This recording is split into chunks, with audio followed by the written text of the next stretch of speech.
Hello, kings and queens. Welcome to another episode of A New Perspective. Today, you'll notice it's just me. The other guys are unavailable right now, so I wanted to kind of put together an episode for you guys. That way we stay with our goal of trying to remain consistent and still get an episode out for you. So, last episode, we talked about hot takes and did the water debate. Is water wet? The episode will be linked down in the description below if you missed it. I do recommend you go check it out for some context. So I did actually do the research on this. And so Talal and I were both wrong to each other, as well as correct in the same time. Let me explain. It all comes down to context and the definition of the term wet. So there's three different ways to define something being wet. You can define wet as something being made of liquid or moisture. In that case, water would be wet. If you define wet as a sensation that you get whenever you come in contact with a liquid, then water is wet.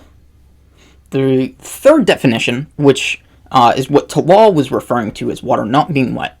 Wet would be the condition of a liquid sticking to a solid surface, such as wetting your skin, or as Talal used the example of water being poured onto a table. With that, you cannot say that water is wet by itself because it takes a liquid and a solid to define the term wet. I said I would do the research, said I would do kind of an apology if I was wrong, so I was kind of wrong. We just didn't understand each other's context. So, there's that little preview tidbit. And we're going to move on to the main topic of this. There's a lot to unpack here. I guess I'll just kind of go back. For those that do not know, I am adopted. My brother and I, that we grew up with each other, we are biological brothers. We were adopted at a very young age. And we didn't know too much about our biological family. A lot of dark stuff there, a lot of kind of a past we've kind of pushed away. And like I said, just a lot to unpack. They were very abusive and stuff. And the family we have now, absolutely wonderful, great. They've given us every opportunity. I was actually recently asked in a job interview, who would you attribute your success to? And I answered my parents, my adoptive parents. Because, it brings its own challenges, adopting a child, someone is not yours. The past that you eventually may have to explain if you desire so. And it's not always comfortable. And despite that, they loved us. They've made a lot of sacrifices for us, and they gave us every opportunity to succeed, try different things, so love you both. But recently, a few weeks ago, my biological sister reached out. Like I said, we had very limited information. It was a closed case, and she recently reached out. And we've been talking over the last few weeks. And it turns out she has a son already. I'm not going to say names or divulge too much out of privacy and respect. But she has a 5-year-old son. And so, as of a few weeks ago, we're uncles. I'm an uncle. And there's a baby due in July as well. This was all, I was working a late shift and came home and received all this news. And for a couple days, it didn't really feel, that real. It was kind of like, it was something I never expected to actually happen. A part of me wished I would get to know, her, at least, because she didn't do us any wrong or anything like that, I feel. So, I never minded wanting to get to know her. We've gotten to know each other a little bit and kind of talked and kind of caught up, but not really. There's just a lot there, and some of it doesn't really need explaining or whatever. Kind of going forward, I'm excited. I haven't actually gotten to meet her in person yet. She is my sister. There's just enough information that nobody would know that she does, and I still have yet to meet with her. Just schedules haven't aligned and allowed the time to. I'll admit I've been very nervous and skeptical. It's just, I'm 20 years old, and so it's been a long time for this conversation to be had. And I mean, like I said, the past wasn't really too good of a place. So anyone kind of coming back from that is gonna make me worry a little bit. But she's great. She's fantastic. It's been great getting to know her so far, and I'm excited moving forward. I don't know how involved we'll be going forward. Are we all gonna get together for Christmases, Easter, like holidays and birthdays and stuff like that? Are we gonna get together and stuff? I don't know. It's too early to tell.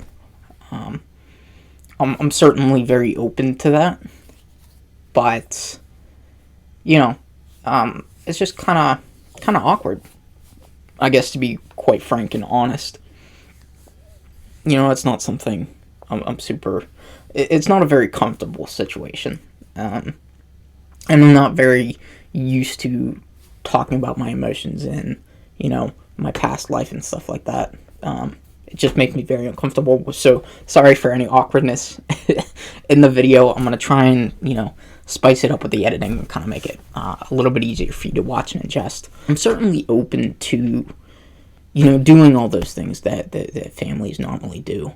It's just kind of a weird situationship, if you want to call it that. Like, we come from the same place. We have a very similar situation, but we've lived completely separate lives. And, through that, we haven't ever had any common, nothing in common too much. And so it's just kind of like we have our separate families and everything in our separate lives. And it's just kind of like, how do we go from here to kind of bring that together? If that's kind of the goal. So that's kind of where that's at. Like I said, I'm very excited. And I think there's a lot to be learned from it. I mean,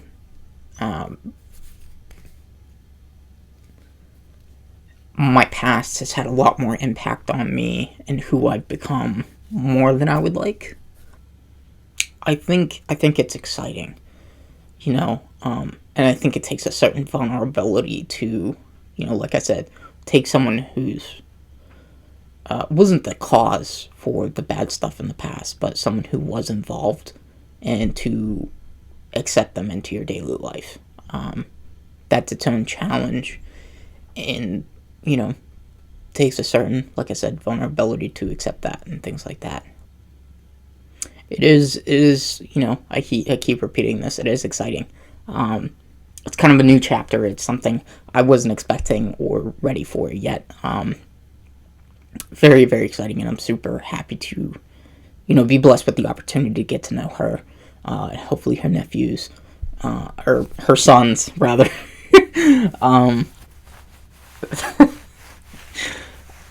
Super excited to get to know them all, and hopefully make interactions a bit more regular. Right now, and not blaming her at all. This is probably almost definitely on me. People I don't really know too well, or people I'm not that I don't really have a need to talk to every day, I'm not going to. That's just how I am. I talk to very few people on a daily basis, and I keep it that way. I keep my circle tight, and so, conversation has been kind of limited, and I'm sure that's on my part a lot, and it's, I'm sure it's awkward on both sides. She did say she was very nervous to reach out and everything. It's a very tough situation on both sides. I can't imagine, what it took for her to finally reach out and things like that, because I know one thing she mentioned, like, if you guys even remembered me, which we don't. Like I said, we were very young. Or even if we would want to get to know her. It's a very very delicate situation. But yeah, I mean, I don't really know what much more to say. But yeah, I'm an uncle, and it's exciting, and I'm ready for it. And yeah, we're just gonna move forward, keep going. Again, weekly episodes, staying consistent. Even if I have to do more episodes like this and do them by myself, I'm completely fine with that. But yeah, like I said, I think there's just a lesson to be had in, opening yourself up, being vulnerable. It's not necessarily a bad thing, even though it might make you scared, nervous, or uncomfortable. That's definitely kind of where I'm at. It's a vulnerable position to be in, and there's a lot of things that go into that. But I think recognizing it, especially the big thing for me to accept wanting to get to know her and reaching and to connect, was she didn't do any wrong. So that was the big thing for me. She didn't do us any wrong, so there's no reason I should keep her blocked out. That's not really fair to her, I don't think. Let me know what you think. I'm going to try and do a little bit different with the editing, as you'll see throughout, and it's going to be a shorter episode. Let me know what you think, please. We're always trying different things, looking over the analytics and stuff like that, and we do have a lot of new ideas that we kind of need to get cracking on, but we're testing as we go and trying to figure it out. Next week we might have Lex on, who's our thumbnail artist. She does quite a bit of different things, and she's awesome. We've been trying to get her on. If you guys remember Colin Brady, we've been trying to work out a time to get her on for probably about a year now. Maybe, a bit less than a year. He was into March. So, yeah, she might be on, or she will be definitely soon, within the next couple weeks. And yeah, like I said, just trying to get content out for you guys each week, and we're going to just keep moving forward to stay consistent. Like I said, that was one of our resolutions we talked about during the New Year's mukbang. So we're going to just keep it moving, get something out for you guys. All right. Have a good one. Take care. I'll see you later.